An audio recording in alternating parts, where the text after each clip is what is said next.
예, 할렐루야 반갑습니다. 너희 묵은 땅을 기경하라는 제목으로 하나님 말씀 함께 나누겠습니다. 우리가 지금 호세아서를 살펴보고 있는데요.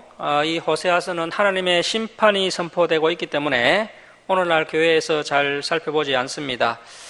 하지만 이 호세아서를 면밀하게 살펴보면 우리 하나님께서 얼마나 우리를 사랑하고 계신가를 알 수 있습니다. 우리가 하나님을 아는 방법은 이 성경을 통해 알 수 있습니다. 그래서 성경 66권 중에 한 권도 빼지 말고 다 살펴보아서 하나님을 제대로 알아가야 합니다. 우리가 성경을 알아야만 하나님의 뜻을 알 수 있고 그래서 하나님의 뜻대로 살아갈 수가 있습니다. 호세아가 활동한 시대는 북이스라엘 여로보암 2세 때인데요. 이때는 북이스라엘의 멸망을 불과 40년 정도 남겨둔 시점입니다. 호세아는 하나님의 명령에 따라 음란한 여인 고멜을 아내로 맞이합니다. 북이스라엘 백성들이 하나님을 섬기지 않고 우상을 섬기는 영적인 간음죄를 지음으로 하나님의 마음을 아프게 하였습니다. 그래서 하나님께서 이 호세아에게 음란한 여인 고멜을 아내로 맞이하여서 하나님의 아픈 심정을 깨닫도록 하십니다. 호세아 선지자는 하나님의 가슴 아픈 심정으로 북이스라엘 백성들에게 우상을 버리고 다시 하나님께로 돌아오라고 호소를 하고 있습니다. 하지만 북이스라엘 백성들은 아무도 호세아 선지자의 말에 귀를 기울이지 않습니다. 자, 오늘은 지난 시간에 이어서 호세아 8장부터 살펴보도록 하겠습니다. 8장 1절 말씀 보십시오. 나팔을 내 입에 댈지어다. 은수가 독수리처럼 여호와의 집 북이스라엘입니다. 북이스라엘의 덮치리니 이는 그들이 내 언약. 자, 이 언약이 뭡니까? 시내산 언약이죠. 그들이 시내산 언약을 어기며 내 율법을 범함이로다.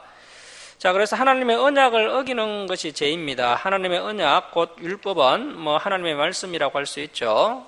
그래서 하나님의 말씀을 지키면 선을 행하는 것이고 말씀을 어기면 악을 행하는 것입니다. 자, 2절 말씀입니다. 그들이 장차 내게 부르짖기를 나의 하나님이여 우리 이스라엘이 주를 아나이다. 북이스라엘이 이미 선을 버렸으니 은수가 그를 따를 것이라. 이 은수는 아수르나 애굽을 이야기하는 건데요.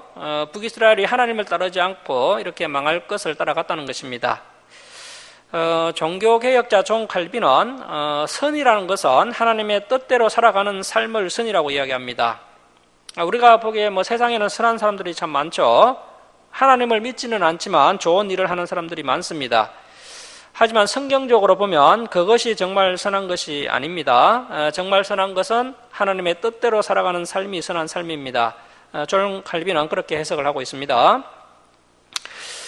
아직 우리가 우리의 미래를 살지 않았기 때문에 우리의 미래가 어떻게 펼쳐질지는 알지를 못합니다. 하지만 우리의 현재 모습을 이 진리인 성경 말씀으로 평가해 보면 우리의 미래가 이미 결정되어 있음을 알 수가 있습니다. 우리의 미래가 어떻게 결정이 됩니까? 우리가 하나님의 뜻대로 살아가면 우리는 결코 망하지 않습니다. 우리가 하나님의 뜻대로 살아가면 하나님의 놀라운 역사를 목도하게 될 것이고 또 진리 안에서 자유하며 우리의 삶 가운데 태양빛과 같은 주님의 놀라운 역사를 경험하게 될 것입니다.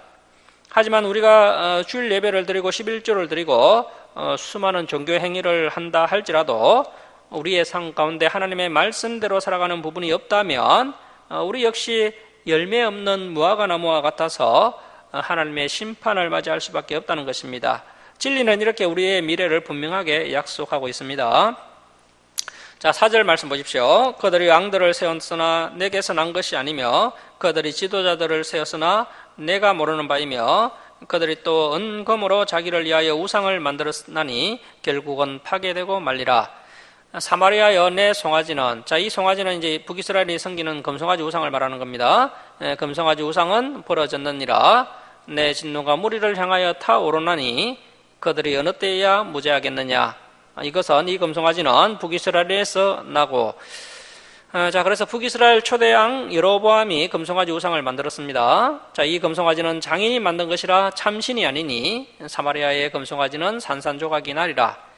그들이 바람을 신고 강풍을 거둘 것이라 심은 것이 줄기가 없으며 이삭은 열매를 맺지 못할 것이요 혹시 맺을지라도 이방 사람이 삼키리라. 북이스라엘은 이미 삼켜졌은즉 이제 여러 나라 가운데 있는 것이 즐겨 쓰지 아니하는 그릇 같도다. 자, 절개 쓰지 아니하는 그릇은 질그릇을 말하는 것인데요. 토기장이가 질그릇을 만드는데 그때 이제 마음에 들지 않는 질그릇은 깨뜨려 버립니다. 우상을 섬기는 북이스라엘의 미래가 이렇게 쓸모없는 질그릇 같아서 결국 깨뜨려 버려지는 신세가 될 것이라는 것입니다. 자, 9절입니다. 그들이 홀로 떨어진 들나귀처럼 아수르로 끌려갔고 에브라임이 북이스라엘이 값주고 사랑하는 자들을 얻었도다. 자, 여기서 사랑하는 자들이 누굽니까? 아수르와 애국 같은 강대국들을 이야기하는 겁니다. 북이스라엘이 하나님을 섬기지 않고 하나님을 사랑하지 않고 자꾸 우상을 섬기고 강대국 아수르와 애국을 의지하고 또 그들에게 뇌물을 갖다 바치면서 잘 벌려고 많은 노력을 했습니다. 그런데 그 결과가 어떻게 되었습니까? 자, 10절 말씀 보십시오. 그들이 여러 나라에게 그 아수르와 애굽에게 값을 뇌물을 주었을지라도 이제 내가 그들을 모으리니. 자, 모으는 이유는 하나님께서 심판하시기에 그들을 모으십니다. 그들은 북이스라엘은 지도자의 임금.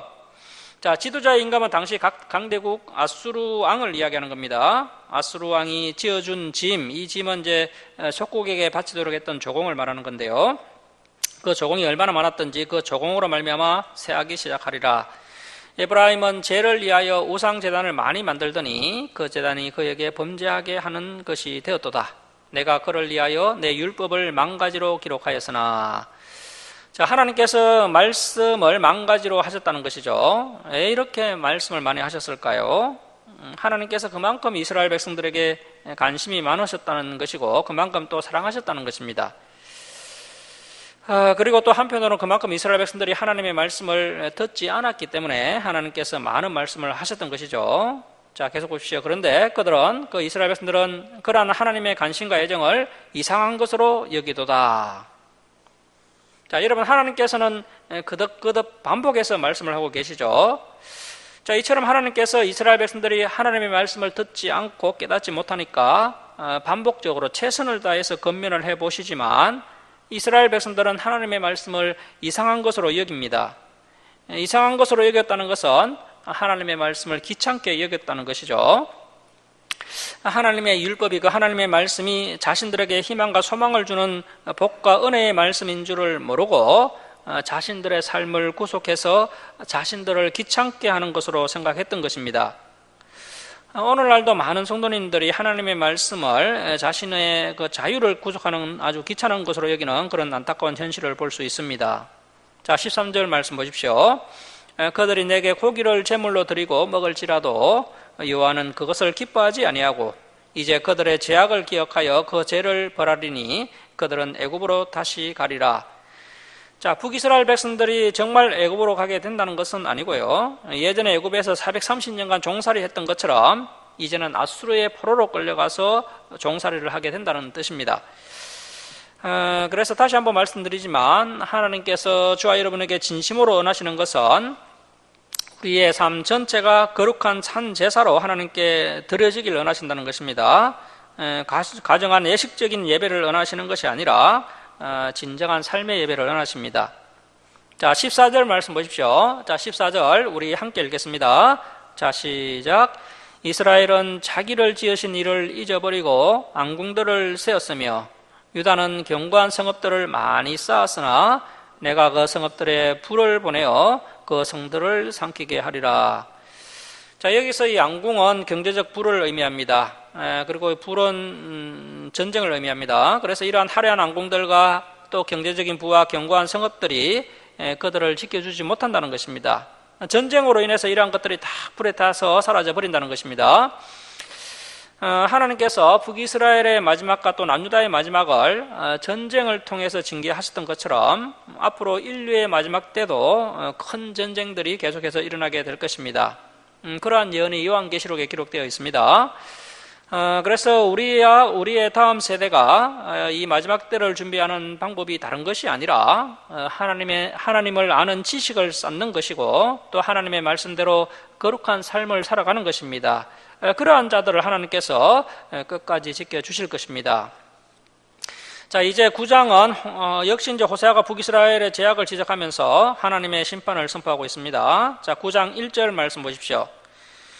이스라엘아, 너는 이방 사람처럼 기뻐 뛰놀지 말라. 내가 음행하여 내 하나님을 떠나고 각 타작마당에서 음행의 값을 좋아하였느니라. 자, 이 당시 가나안 사람들은 땅에 풍년이 들도록 하는 신이 바알 같은 우상들이라고 생각을 했습니다. 이러한 잘못된 사상을 이스라엘 백성들이 그대로 따라갔습니다. 자, 그래서 음행의 값이라고 하는 것은 이러한 바알과 아세라 그리고 금송아지 우상을 숭배하는 그런 행동들을 의미합니다. 우상 숭배는 영적으로 음행을 저지르는 제약입니다. 그래서 북이스라엘 백성들이 곡식을 추수할 때 바알에게 제사를 지내면서 크게 기뻐했지만 하나님께서 그들에게 기뻐 뛰놀지 말라고 경고를 하십니다. 자, 2절 말씀 보십시오. 타작마당이나 술틀이 그들을 기르지 못할 것이며 새 포도주도 떨어질 것이요. 자, 이 모든 것들을 주신 분이 하나님이신데 그것을 깨닫지 못하는 어리석은 백성들은 결국 큰 기근을 만나게 됩니다. 자, 3절입니다. 그들은 여호와의 땅에 거주하지 못하며 에브라임은 애굽으로 다시 가고 아수르에서 더러운 것을 먹을 것이니라. 자, 하나님께서 베풀어 주신 은혜를 깨닫지 못하고 계속해서 우상을 섬기고 강대국을 바라보는 그런 어리석은 이스라엘 백성들은 결국 망해서 아수르의 포로로 끌려가게 되고 과거에 애굽에서 종살이한 것처럼 아수르에서 종살이를 하게 된다라고 경고하고 있습니다. 자, 4절 말씀 보십시오. 그들은 여호와께 포도주를 부어드리지 못하며 여호와께서 기뻐하시는 바도 되지 못할 것이라. 그들의 제물은 애곡하는 자의 떡과 같아서 그것을 먹는 자는 더러워지나니 그들의 떡은 자기의 먹기에만 소용될 뿐이라 여호와의 집에 드릴 것이 아님이니라. 자, 그러니까 북이스라엘 백성들이 하나님께 바친 제물이 더러운 제물일 뿐만 아니라 그 제물을 바친 이유도 사실은 제사 후에 그 제물을 자기가 먹기 위해서 바쳤다는 겁니다. 제물을 드린 것도 자기 이익을 위해서 드린 것이지 하나님을 사랑해서 드린 제물이 아니라는 것입니다. 자, 그래서 우리가 비록 작은 예물이라 할지라도 하나님을 사랑하는 마음으로 드려야 한다는 것입니다. 하나님께서 그동안 베풀어 주신 은혜가 너무나도 큽니다. 그 은혜가 너무나도 감사해서 하나님께 예물을 드립니다. 이러한 마음으로 예물을 드려야 하나님께서 기뻐 받으십니다. 그래서 철저히 자기 이익을 위해서 종교를 이용해 먹는 사람들을 이렇게 해서 하나님께서 책망하고 있습니다. 혹시나 우리의 모습 가운데도 종교를 이용하는 그런 모습이 있지는 않은지 한번 생각을 해봐야 됩니다. 자, 9장 5절 말씀 보십시오. 너희는 명절날과 여호와의 절기의 날에 무엇을 하겠느냐? 이제 아무것도 할 수 없을 때가 온다는 것이죠. 왜냐하면 이제 곧 멸망이 다가오기 때문에 그렇습니다. 자, 6절입니다. 보라, 그들이 멸망을 피하여 갈지라도 애굽은 그들을 모으고 이 놉은 애굽의 수도인데요. 애굽의 수도 놉은 그들을 장사하리니 그들의 은은 귀한 것이나 진리가 덮을 것이요 그들의 장막 안에는 가시덩굴이 퍼지리라. 자, 그래서 너희가 그동안 애굽을 의지했지만 아무런 도움도 되지 못하고 또 경제적 부를 중요하게 여기고 그렇게 많은 은을 쌓아 놓았지만 그러한 것들 역시 아무런 도움이 되지 못한다는 것입니다. 결국 북이스라엘은 망해서 가시덩굴이 자라나는 그런 폐허가 되고 만다는 것입니다. 자, 7절 말씀 보십시오. 형벌의 날이 이르렀고 보응의 날이 올 것을 북이스라엘이 알지라. 거짓 선지자가 어리석었고 당시에는 아모스나 호세아 같은 참 선지자도 있었지만 거짓 선지자들이 훨씬 더 많았습니다. 자, 거짓 선지자가 어리석었고 신에 감동하는 자가 미쳤나니. 이 거짓 선지자들이 처음에는 성령에 감동했다라고 생각을 했는데 알고 보니 가짜였고 미친 사람들이라는 것입니다. 이는 내 죄악이 많고 내 언한이 크민이라. 에브라임은 하나님과 함께 한 파수꾼이며 그래서 이 북이스라엘은 하나님과 함께하는 진리의 파수꾼이었지만 이제는 타락을 해버렸습니다. 거짓 선지자는 모든 길에 친 새 잡는 자의 그물과 같고 그의 하나님의 전에는 언한이 있도다. 선지자는 사람을 살려야 하는 사명을 가진 자들인데 이 거짓 선지자들은 오히려 새 잡는 그물 같은 짓을 했다는 것입니다. 사람을 살리는 것이 아니라 진리의 길을 가로막아서 오히려 죽이는 역할을 하고 있는 것입니다. 자, 9절입니다. 그들은 기브아의 시대와 같이 심히 부패한지라. 자, 이 기브아 시대는 이제 사사기 19장에 나왔던 그 사사시대 풍경 1을 이야기하는 건데요. 당시 한 레인이 있었는데 그 레인이 타락을 해서 이제 첩을 두었습니다. 그런데 그 첩이 그만 도망을 가버렸습니다. 그래서 이제 레인이 그 첩을 찾아서 다시 집으로 돌아오는 도중에 이제 해가 져서 기브아의 사룻밤을 묵게 됩니다. 그때 그 베냐민 지파 기브아의 불량배들이 그 레인의 첩을 강간하였는데 그 첩이 그만 죽고 말았던 것입니다. 이 사건으로 인해서 이제 11지파와 베냐민 한 지파 간의 전쟁이 일어나게 되었고, 그때 이제 베냐민 지파가 멸절을 당하고, 살아남은 남자가 겨우 600명 뿐인 그런 비극적인 사건이 사사기 19장에 기록되어 있습니다. 현재 그 북이스라엘의 타락상이 그 기브아 시대와 똑같다는 것입니다. 자, 9절 하반절 계속 보시면 여호와께서 그 악을 기억하시고 그 죄를 벌하시리라. 그래서 타락한 기브아 베냐민 지파를 심판하신 것처럼 그렇게 이제 북이스라엘을 심판하시겠다는 것입니다. 자, 10절 말씀 보십시오. 옛적에 내가 이스라엘을 만나기를 광야에서 포도를 만난 같이 하였으며, 자, 여러분 사막에서 포도를 만난다면 얼마나 반갑겠습니까? 자, 너희 조상들을 보기를 무화과 나무에서 처음 맺힌 첫 열매를 본 같이 그렇게 이제 기뻐하고 사랑하였거늘 그들이 바알보올에 가서 부끄러운 우상에게 몸을 들이므로. 자, 이 바알보올 음행 사건 기억나십니까? 이스라엘 백성들이 40년 동안 광야 생활을 마치고 이제 가나안 땅으로 이제 들어오자마자 이 바알보올 음행 사건을 저지르게 됩니다. 그렇게 우상의 몸을 들임으로 저희가 사랑하는 우상같이 가정하여졌도다. 에브라임의 영광이 새같이 날아가리니 해산하는 것이나 아이 베는 것이나 임신하는 것이 없으리라. 혹 그들이 자식을 기를지라도 내가 그 자식을 없이 하여 한 사람도 남기지 아니할 것이라. 자, 줄을 씁니다. 내가 그들을 떠나는 때에는 그들에게 해가 미치리로다. 자, 여러분, 빛이 사라지면 어둠이 자연스럽게 임하게 되는 거죠. 어둠이 사라지도록 하기 위해서는 빛이 반드시 있어야 합니다. 마찬가지로 하나님께서 떠나버리시면 마귀의 역사가 본격적으로 시작이 됩니다. 그래서 하나님이 떠나신 교회, 하나님이 떠난 성도에게는 하가 미치게 되는 겁니다. 그래서 우리 예수님께서도 말씀하시길 멸망에 가정한 것이 거룩한 곳에 선 것을 보거든 산으로 도망할지어다 라고 경고하시는 것을 볼 수 있습니다. 자, 13절 말씀 보십시오. 내가 보건대 에브라임은 아름다운 곳에 심긴 두루와 같으나. 자, 이 말씀은 이스라엘을 가나안 땅으로 인도하셨다는 뜻입니다. 아름다운 가나안 땅으로 인도하셨으나 그런데 이제 그들이 말씀을 듣지 않고 계속해서 악을 행하다 보니까 결국 어떻게 됩니까? 그 자식들을 살인하는 자에게로 끌어내리로다.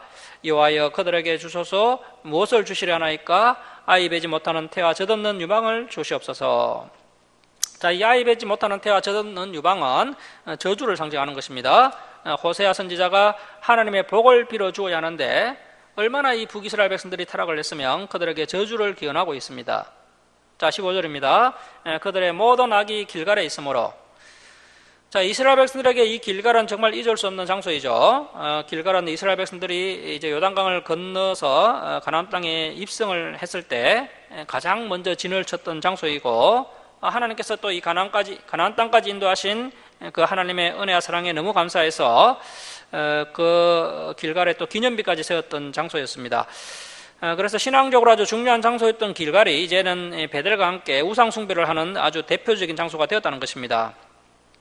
자, 오늘날도 WCC 에큐메니칼 운동을 통해서 종교를 하나로 통합하려는 그런 움직임들이 곳곳에서 나타나고 있는데요. 그래서 이제 우리의 신앙을 자꾸 변질시키려고 하는 그런 이제 움직임이 나타나고 있습니다. 그래서 이제 정말 오늘날 교회들이 정말 깨어 있어야 합니다. 자, 계속 보십시오. 그들의 모든 악이 길갈에 있으므로 내가 거기에서 그들을 미워하였노라. 그들의 행위가 악함으로 내 집에서 그들을 쫓아내고 다시는 사랑하지 아니하리라. 그들의 지도자들은 다 반역한 자니라. 자, 지금 우리 하나님께서 너무 화가 나셔서 다시는 사랑하지 아니하리라라고 말씀하시지만 이제 끝에 보면 하나님께서 다시 이 이스라엘 백성들을, 유대인들을 다시 챙기시는 것을 볼 수 있습니다. 그래서 끝까지 사랑하시는 하나님의 모습을 볼 수가 있습니다. 자, 16절 말씀 보십시오. 에브라임은 매를 맞아 그 뿌리가 말라 열매를 맺지 못하나니 비록 아이를 낳을지라도 내가 그 사랑하는 태의 열매를 주기리라. 자, 17절 말씀 우리 함께 읽겠습니다. 자, 시작. 그들이 듣지 아니하므로 내 하나님이 그들을 버리시리니 그들이 여러 나라 가운데 떠도는 자가 되리라. 그래서 우리 하나님의 말씀을 잘 듣는 것이 참으로 중요합니다. 말씀을 듣지 않으면 결국 버림을 받게 되는 겁니다. 자, 이제 10장으로 갑니다. 자, 10장 1절 말씀 보십시오. 이스라엘은 열매 맺는 무성한 포도나무라. 자, 이스라엘 백성들이 처음에는 가나안 땅에 들어가서 정말 풍성한 열매를 많이 맺었습니다. 하지만 그들이 점점 하나님의 말씀을 어기고 말씀을 멀리하면서 이제 어떻게 됩니까? 자, 그 열매가 많을수록 재단을 많게 하며, 자, 이스라엘이 하나님의 은혜를 받아서 이제 번성하면 번성할수록 오히려 그 하나님의 은혜를 저버리고 우상의 제단을 많게 했다는 것입니다. 그 땅이 번영할수록 우상을 아름답게 하도다. 그들이 두 마음을 품었으니. 자, 성경은 우리에게 두 마음을 품지 말라고 말씀하십니다. 그래서 엘리야가 뭐라고 선포했습니까? 여호와가 하나님이면 하나님을 섬기고 바알이 하나님이면 그 바알을 섬기라고 했습니다. 우리 예수님도 재물과 하나님을 겸하여 섬길 수 없다라고 말씀하셨습니다. 자, 그런데 이스라엘 백성들은 두 마음을 품었다는 것입니다. 그 두 마음을 품었으니 이제 벌을 받을 것이라 하나님이 그 우상 제단을 쳐서 깨뜨리시며 그 주상을 허시리라. 자, 여러분, 구약 시대에 이스라엘 백성들이 우상을 그렇게 열심히 섬겼던 이유가 무엇일까요? 신약에 보면 탐심이 우상 숭배다라고 이야기하죠. 이스라엘 백성들이 그렇게 열심히 우상을 숭배한 이유는 결국 그들의 마음 가운데 탐심이 가득했기 때문입니다. 우상에게 절을 하고 우상을 잘 섬기면 그 우상이 자신들의 욕심을 채워주어서 더 풍요롭게 되고 더 잘 살게 될 것이라고 생각했던 것입니다. 그래서 탐심이 우상 숭배이고 우상 숭배는 곧 자기 배만 섬기는 것이다 라고 성경은 말씀하고 있습니다. 자, 3절 말씀 보십시오. 그들이 이제 이르기를, 자, 하나님께서 우상을 다 깨뜨리시고 그 북이스라엘 백성들을 멸망시켰을 때 그때서야 그 이스라엘 백성들이 뭐라고 이야기하느냐 하면 그들이 이제 이르기를 우리가 여호와를 두려워하지 아니하므로 우리에게 왕이 없거니와 그런데 왕이 있다 할지라도 왕이 우리를 위하여 무엇을 하리로다. 자, 그래서 이 3절의 뜻이 무엇인지 다시 한번 말씀드리면요, 사사시대 마지막 때 이제 이스라엘 백성들이 왕을 구했었죠. 사사시대는 하나님께서 이스라엘을 통치하는 시대였지만 이스라엘 백성들이 다른 이방 나라처럼 우리도 왕이 있어야 하겠습니다 하면서 때를 쓰면서 왕을 구했습니다. 결국 하나님께서 이제 왕좌에서 내려오시고 이제 사울왕을 세우면서 이제 왕정 시대가 도래하게 되었는데요. 자, 그렇게 또 너희들이 원하던 그 왕과 함께 한번 잘 살아봐라. 그렇게 하시면서 이제 왕정 시대가 도래하게 되었는데 그 결과가 무엇입니까? 가장 먼저 왕이 타락을 하고 왕이 우상숭배에 앗장을 쓰고 심지어 백성들까지 다 타락을 시켜서 결국 나라가 망하고 포로로 끌려가게 되었다는 것입니다. 그래서 왕이 자신들을 위해서 아무런 역할을 할 수 없다는 것입니다. 자, 4절 말씀 보십시오. 그들의 그 왕들이 헛된 말을 내며 거짓 맹세로 언약을 세우니. 그래서 이 왕들이 거짓 공약을 많이 했습니다. 오늘날도 이제 대선을 치르면 이제 대선 후보들이 많은 공약을 남발하는데요. 공약 이행률이 30%도 안 된다고 합니다. 자, 그 왕의 재판이 바디랑에 돋는 독초 같으리로다. 자, 공의롭게 판결해야 할 왕의 재판이 바디랑에 도는 독조 같으니까 백성들이 치명적인 피해를 입게 되는 거죠. 자, 그래서 지도자가 공의롭지 못하면 그 피해는 백성들에게 고스란히 돌아가게 됩니다. 자, 5절 말씀 보십시오. 사마리아 주민이 벳아엔의 송아지로 말미암아 두려워할 것이라. 그 백성이 슬퍼하며 그것을 기뻐하던 제사장들도 슬퍼하리니 이는 그의 영광이 떠나감이며. 자, 벳아엔은 우상의 집이라는 뜻인데요. 벳아엔은 베델의 다른 이름입니다. 본래 베델은 하나님의 집인데 이제 금송아지 우상을 섬기는 우상의 집이 되고 말았다는 것입니다. 그렇게 너희들이 그 금송아지를 하나님이라고 하면서 열심히 섬기는데 결국에는 그 금송아지 우상이 다 무너지게 되고 우상을 섬기는 백성들은 두려워하고 우상을 하나님으로 알고 섬기는 어리석은 제사장들도 슬퍼하게 된다는 것입니다. 자, 6절 말씀 보십시오. 그 금송아지는 아수르로 옮겨다가 예물로 야레방 아수르 대왕에게 드리리니 에브라임은 수치를 받을 것이요 북이스라엘은 자기들의 계책 그 우상 숭배를 통해서 복을 받으려고 했던 그들의 계책을 부끄러워할 것이며 사마리아 왕은 북이스라엘 왕은 물 위에 있는 거품같이 멸망할 것이며. 자, 이 거품이 얼마나 허망하게 사라집니까? 그렇게 북이스라엘 왕이 허망하게 멸망할 것이며 이스라엘의 제 곧 아엔의 산당 그 베델의 금송아지 우상의 산당은 파괴되어 가시와 찔레가 그 제단 위에 날 것이니 그때 그들이 산들어 우리를 가리라 할 것이요 작은 산들어 우리에 무너지리라 하리라. 자, 이 8절은 이제 요한계시록 6장 16절에 나온 말씀과 비슷한 말씀인데요. 우리의 산이 무너지게 해서 차라리 우리를 죽여달라. 하나님의 징벌을 당하는 이스라엘 백성들이 그 혹독함을 견디지 못해서 사는 것보다 차라리 죽는 것이 낫다라고 하면서 처절하게 부르짖는 소리입니다. 자, 9절 말씀 보십시오. 이스라엘아, 내가 기브아 시대로부터 범죄하더니 지금까지 죄를 짓는구나. 그러니 범죄한 자손들에게 대한 전쟁이 어찌 기브에서 일어나지 않겠느냐. 자, 그래서 하나님께서 범죄한 자손들에게는 반드시 이 전쟁으로 징계를 하시겠다는 것입니다. 내가 원하는 때에 그들을 징계하리니 그들이 두 가지 죄에 걸릴 때에. 자, 여기서 이 두 가지 죄는 하나는 하나님을 버린 죄이고요. 그래서 생명의 근원 되시는 하나님을 버린 죄, 그리고 또 다른 죄는 하나님을 버릴 뿐 아니라 우상을 섬긴 죄. 이 두 가지 죄에 걸릴 때 만민이 모여서 그들을 치리라. 자, 그래서 여러분, 사람이 하나님을 버리면요, 거기서 끝나는 것이 아니라 반드시 우상을 숭배하게 되어 있습니다. 그래서 뭐 물질에 탐욕하든지 쾌락에 빠지든지 그런 우상들에 빠지게 되어 있는데요. 그래서 우리가 열심히 하나님을 섬기는 것이 은혜이고 또 우리가 행복해지는 방법인 것입니다. 자, 11절 말씀은 하나님께서 북이스라엘 백성들을 책망하시고 과거를 한번 해상하는 그런 내용입니다. 자, 11절입니다. 에브라임은 마치 길들이 남소 같아서 곡식 밟기를 좋아하나. 자, 이스라엘 백성들이 처음에는 잘 길들여진 남소 같았다는 겁니다. 처음에는 하나님의 말씀을 제법 잘 지켰습니다.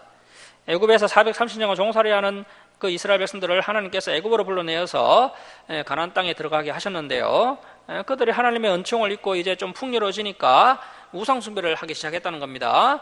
자, 계속 보십시오. 내가 그의 아름다운 목에 멍에를 메우고, 자, 예전에는 암소로 하여금 가벼운 상태에서 이제 곡식을 밟게 하고 타작을 하면서 또 그 곡식도 자유롭게 먹게 하였는데, 이 암소 이스라엘 백성들이 이제 하나님의 말씀을 듣지 않고 우상을 섬기고 죄를 지었기 때문에 이제 무거운 멍에를 메어서 구속하고, 자, 계속 보십시오. 에브라임 위에 사람을 태우리니 유다가 밭을 갈고 야곱이 흙덩이를 깨뜨리리라. 자, 유다가 밭을 갈고 야곱이 흙덩이를 깨뜨리는 것은 이스라엘이 우상을 숭배하는 죄를 지었기 때문에 멸망을 당해서 포로로 끌려가게 된다는 것입니다. 그래서 북이스라엘은 아수르에게 멸망당해서 포로로 끌려갔고요. 남유다는 바빌론에게 멸망당해서 포로로 끌려가게 된다는 겁니다. 자, 12절입니다. 줄을 치겠습니다. 너희가 자기를 위하여 공의를 신고 인애를 거두라. 자, 이것을 하나님께서 원하신다는 거죠. 하나님께서 우리가 공의롭게 살기를 원하시고 또 하나님을 사랑하며 이웃을 사랑하며 살기를 원하십니다. 자, 공의를 신고 인애를 거두라. 또 줄을 칩니다. 너희 묵은 땅을 기경하라. 자, 우리의 마음밭을 무엇으로 갈아엎을 수 있겠습니까? 하나님의 말씀으로 갈아엎을 수 있습니다. 하나님의 말씀으로 죄악 가운데 방치되어 있던 마음밭을 잘 갈아엎어서 그래서 이제는 해결을 하고 말씀으로 새롭게 변화되어야 한다는 것입니다. 자, 너희는 묵은 땅을 기경하라. 자, 계속 줄을 칩니다. 지금이 곧 여호와를 찾을 때니 마침내 여호와께서 오사 공의를 빛처럼 너희에게 내리시리라. 자, 호세아 선지자는 북이스라엘 백성들에게 저주와 심판을 선포하고 있지만 다시 하나님의 은혜와 복을 받을 수 있는 방법에 대해서 강조를 하고 있습니다. 여호와 하나님을 찾는다면 다시 하나님의 은혜가 회복될 것이다. 너희들이 진실로 회개하고 여호와 하나님을 찾으면 하나님께서 너희에게 다시 돌아오셔서 너희들에게 공의를 빛처럼 내려주신다라고 선포하고 있습니다. 딱딱하게 굳은 땅을 다시 기경하는 일은 참으로 고되고 힘든 일입니다. 마찬가지로 죄에 물들어 있던 생활 방식을 고치는 일도 아주 힘든 일이죠. 하지만 다가오는 저주를 피하고 살기 위해서는 날카로운 금과 같은 하나님의 말씀을 통해서 죄를 잘라내버리고 이제는 마음을 새롭게 하고 하나님의 뜻을 바르게 분별해서 그 말씀을 실천하는 데 온 힘을 쏟아야 합니다. 죄로부터 돌아서면 하나님께서 다시 은혜를 내려주시고 우리가 어렵고 거룩하게 살아가도록 도와주실 것입니다. 하나님을 전심으로 찾는 자들은 결코 헛수고를 하지 않습니다. 우리가 하나님의 말씀에 순종할 때 하나님께서 부어주시는 복은 우리가 기대했던 것보다 훨씬 더 풍성한 복입니다. 우리가 신실한 믿음으로 하나님의 말씀을 행하며 또 거룩하게 살아갈 때 빛처럼 부어주시는 하나님의 놀라운 은혜를 경험하게 될 것입니다. 자, 그런데 안타깝게도 이 북이스라엘 백성들은 호세아 같은 참선지자들의 경고와 훈계를 묵살하고 계속해서 악을 행하다가 결국 비참한 멸망을 당하게 됩니다. 자, 13절 말씀 보십시오. 너희는 악을 밭가라 죄를 거두고. 자, 하나님께서는 공의를 신고 인애를 거두기를 원하시는데 이 북이스라엘 백성들은 악을 밭가라 죄를 거두고 거짓 열매를 먹었나니 이는 내가 내 길과 내 용사의 많음을 버려하였음이라. 자, 그러니까 하나님을 섬기고 말씀대로 살고 또 하나님께서 원하시는 인애와 공의라는 참된 열매를 거둔 것이 아니라 계속해서 우상숭배를 하면서 용사가 많아야 한다, 말이 많아야 한다 하면서 하나님을 의지하지 않고 아수르나 애국 같은 그런 강대국들을 의지하였다는 것입니다. 자, 14절 말씀 보십시오. 그러므로 너희 백성 중에 요란함이 일어나며 내 산성들이 다 무너지되 살만이, 이 살만은 아수르 왕 살만에스를 이야기하는 겁니다. 살만에스이 전쟁의 날에 벳 아벨을 무너뜨린 것 같이 될 것이라. 그때의 어머니와 자식이 함께 부서졌도다. 그래서 이제 북이스라엘이 끔찍하게 망하게 될 것을 예언하고 있습니다. 자, 15절 말씀 보십시오. 15절 우리 함께 읽겠습니다. 자, 시작. 너희의 큰 악으로 말미암아 베델이 이같이 너희에게 행하리니 이스라엘 왕이 새벽에 정령 망하리로다. 자, 베델이 이같이 너희에게 행하리라는 뜻은 베델에서 너희가 계속 우상을 숭배했지 그 베델의 우상 때문에 너희가 망한다, 그런 뜻입니다. 그래서 아수르가 쳐들어오면 날이 새기도 전에, 그러니까 지도 새도 모르게 너희 북이스라엘 왕은 망하게 된다는 것입니다.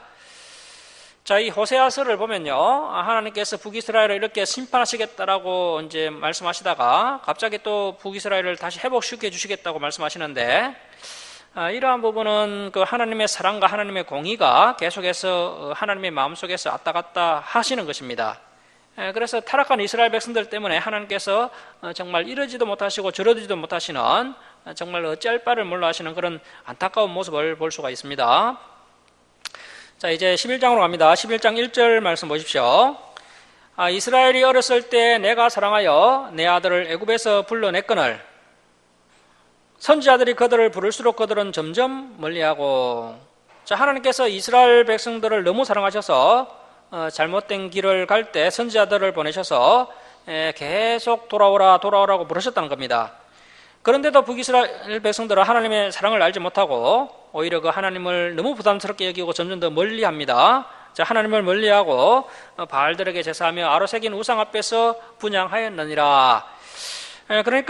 그러나 이제 내가 에브라임에게 걸음을 가르치고 내 팔로 안았습니다. 갓난아기 같은 그 이스라엘 백성들을 하나님께서 사랑으로 양육하셨다는 뜻이죠. 걸음을 가르치고 넘어지면 다시 이렇게 세우고 팔로 안아서 그렇게 사랑으로 키웠는데 내가 그들을 고치는 줄을 그들은 알지 못하였도다. 내가 사람의 줄 곧 사랑의 줄로 그들을 이끌었고, 짐승들은 코를 깨고 줄로 메어서 강제로 끌고 가지만 이 이스라엘 백성들은 하나님께서 사랑의 줄로 이끌어 주셨다는 것입니다.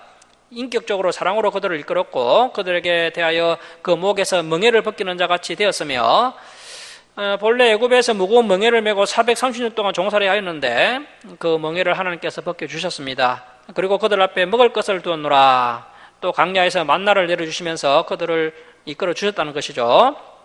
자, 5절입니다. 그들은 애굽 땅으로 되돌아가지 못하겠거늘 내게 돌아오기를 싫어하니. 자, 그렇게 사랑의 줄로 이끌어 주셨는데 이스라엘 백성들이 애굽에 갈 수 있는 입장도 아니면서 여전히 하나님께 돌아오기를 싫어하니 어쩔 수 없이 이제는 아수르 사람이 그 북이스라엘 백성들의 임금이 될 것이라. 자, 하나님께서 그동안 타락한 북이스라엘에게 엘리야도 보내셔도 안 되고 엘리야를 보내셔도 안 되고 엘리사를 보내셔도 안 되고 또 아모스나 호세아 선지자를 보내셔도 안 되는 겁니다. 그런데 이제 우리가 요나서를 보면요, 앞에서 요나서를 봤는데 요나가 이제 억지로 아수르 니느웨에 가서 하나님의 심판을 선포했었죠. 요나가 아주 무성의하게 하루 동안 하나님의 심판을 선포했는데 이 아수르 사람들이 다 알아듣고 해결을 하는 겁니다. 그것을 보신 하나님의 마음은 또 너무 마음이 아프신 거죠. 이방 나라 니느웨는 요나가 하루 동안 외쳤는데 인간부터 짐승까지 죄를 깔고 베옷을 입고 금식하면서 회개하는데 어떻게 된 것이 하나님의 백성인 이 북이스라엘은 회개할 줄 모르나 하시면서 이제 이 북이스라엘을 아수르로 끌려가게 하신다는 겁니다. 북이스라엘 백성들을 아수르로 끌고 가서라도 그들이 해결을 하도록 하신다는 것이죠. 자, 6절 말씀 보십시오. 칼이 그들의 성읍들을 치며 빗장을 깨뜨려 없이 하리니 이는 그들의 계책으로 말미암음이니라. 내 백성이 끝끝내 내게서 물러가나니 비록 그들을 불러 위에 계신 이에게 돌아오라 할지라도 일어나는 자가 하나도 없도다. 어떻게 된 것이 한 명도 돌아오는 사람이 없다는 겁니다. 선지자가 이렇게 피를 토하면서 외치면 하다못해 몇 명이라도 돌아와야 그들을 봐서라도 하나님께서 용서해 주실 것인데 돌아오는 자가 한 명도 없습니다. 나중에 이제 남유다가 멸망할 때도 보면요, 하나님께서 그 예레미야 선지자에게 예루살렘 거리를 빨리 양리하면서 거기서 공의를 행하며 진리를 구하는 자 딱 한 명만 찾아봐라. 그래야면 내가 그 한 사람 때문에 그 예루살렘 성을 용서해 주겠다라고 하셨지만 이 예루살렘에 의인 한 사람이 없어서 결국 예루살렘이 멸망을 당하게 됩니다. 자, 2700년 전에 이 정도로 인간들이 하나님 보시기에 악을 행하였는데 오늘날은 얼마나 참 악하겠습니까? 그나마 우리 하나님의 독생자 예수 그리스도께서 피를 흘려주신 은혜, 그래서 지금이 하나님의 특별 은혜 강조 기간이다 보니까 그래도 아직 역사가 이렇게 지속되고 있는 것입니다. 자, 이렇게 하나님께서 지금 계속해서 인내하고 계시는데요. 또 무지한 사람들은 괜찮은 줄 알고 있지만 결코 괜찮은 것이 아닙니다. 자, 8절 말씀 보십시오. 에브라임이여 내가 어찌 너를 놓겠느냐, 이스라엘이여 내가 어찌 너를 버리겠느냐. 자, 이렇게 안악한 이스라엘 백성들을 하나님께서 끝까지 포기를 못하십니다. 하나님의 그 사랑 때문에 포기를 못하시는 거죠. 내가 어찌 너를 아담아 같이 놓겠느냐, 어찌 너를 스보임 같이 두겠느냐. 자, 여기서 이 아담아 스보임은 소돔과 고모라가 이제 유황불에 멸망당할 때요 함께 망한 성읍들입니다. 창세기 19장에 나오는 사건이죠. 소돔과 고모라가 멸망할 때 이제 모두 5성읍이 망하게 되는데요. 소돔, 고모라, 아드마, 스보임, 소알 이렇게 이제 5성읍이 망했는데 그 소돔처럼 스보임처럼 아드마처럼 이 북이스라엘을 그렇게 망하게 둘 수 없다는 것입니다. 하나님의 공의로 끝장내 버릴 수가 있겠지만 하나님은 사랑 때문에, 하나님의 그 사랑 때문에 또 그렇게 못하신다는 거죠. 자, 8절 끝에 보시면 내 마음이 내 속에서 돌이켜 나의 긍휼이 온전히 불붙듯 하도다. 하나님의 그 긍휼하신 마음이 불붙듯 일어나니까 이 약한 북이스라엘을 곧바로 심판할 수가 없는 겁니다. 자, 9절 말씀 보십시오. 내가 나의 맹렬한 진노를 나타내지 아니하며 내가 다시는 에브라임을 멸하지 아니하리니 이는 내가 하나님이요 사람이 아님이라. 내 가운데 있는 거룩한 이니 진노함으로 내게 임하지 아니하리라. 때로는 우리 하나님께서 사람들처럼 감정적으로 심판해버릴까 그렇게 생각도 하시지만 또 긍휼이 불붙듯이 일어나시면서 또 감정을 누그러뜨리시고 이 북이스라엘을 다시 긍휼히 여겨주신다는 것입니다. 하나님께서 공의를 가지고 진노를 하셨다면 이 북이스라엘은 벌써 수백 번은 멸망당했을 겁니다. 자, 10절 말씀 보십시오. 그들은 사자처럼 소리를 내시는 여호와를 따를 것이라. 여호와께서 소리를 내시면 자손들이 서쪽에서부터 떨며오되 그들은 애굽에서부터 새같이 아수르에서부터 비둘기같이 떨며오리니 내가 그들의 집에 머물게 하리라. 나 여호와의 말이니라. 그러니까 언젠가는 이 이스라엘 백성들이 다시 하나님께로 돌아오게 하시겠다는 것입니다. 그래서 이제 성경을 면밀하게 살펴보면요, 나중에 이스라엘 백성들이 정말로 예수 그리스도를 구주로 믿고 구원받을 때가 오게 됩니다. 그런데 현재 이스라엘 백성들이 어떻게 행동하느냐 하면, 자, 12절 말씀 보십시오. 자, 12절 우리 함께 읽겠습니다. 자, 시작. 에브라임은 거짓으로, 이스라엘 족속은 속임수로 나를 에워쌌고 유다는 하나님 곧 신실하시고 거룩하신 자에게 대하여 정함이 없도다. 자, 북이스라엘과 남유다 백성들은 여전히 마음에 정함도 없고요, 이리 흔들 저리 흔들하면서 하나님을 속이고 하나님을 대항하고 있다는 것입니다. 우리 하나님은 공의로우시고 또 사랑이 풍성하신 분이신데 그 하나님의 공의의 기준으로 보면 이스라엘은 진작에 하나님의 징계로 멸망을 당했어야 했습니다. 하지만 하나님의 긍휼과 사랑 때문에 그렇게 못하시고 하나님께서 끝까지 인내하시면서 수많은 선지자를 보내셔서 다일로도 보시고 때로는 매를 들어 때리기도 하시면서 다시 이스라엘 백성들이 하나님께 돌아오기를 간절히 바라고 원하셨던 것입니다. 그 안악한 이스라엘 백성들 때문에 우리 전지전능하신 하나님께서 이러지도 못하시고 저러지도 못하시는, 정말 어쩔 줄 몰라 하시는 그런 하나님의 안타까운 심정과 또 한량없는 하나님의 사랑을 깨달을 수 있는 말씀이 바로 이 호세아서가 되겠습니다. 자, 말씀을 마치도록 하겠습니다. 사랑하는 성도 여러분, 포기하지 않으시는 하나님의 크신 사랑을 잊지 마시고 하나님의 말씀으로 묵은 마음밭을 기경하시고 우리의 삶 가운데 공의를 심고 인애를 거둠으로 하나님의 풍성한 은혜와 사랑과 복을 받아 누리는 우리 성도님들 다 되시기를 주님의 이름으로 축원합니다. 자, 기도하겠습니다.